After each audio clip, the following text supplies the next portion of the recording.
पुरानी खांसी और बलगम का जड़ से इलाज। 3 नेचुरल रेमेडीज। पुरानी खांसी और जमा हुआ बलगम बाहर निकालने के ये 3 तरीके किसी चमत्कार से कम नहीं है। अदरक के रस को गर्म गुड़ के साथ लें।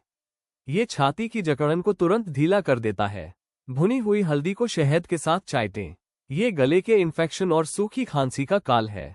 उबलते पानी में 1 चम्मच अजवाइन और थोड़ा सेंधा नमक डालकर भाप स्टीम लें। ये बंद नाक और फेफड़ों को पूरी तरह साफ कर देता है। अपनी राय कमेंट करें और अपनों के साथ शेयर करें। इसे अभी सेव कर लें।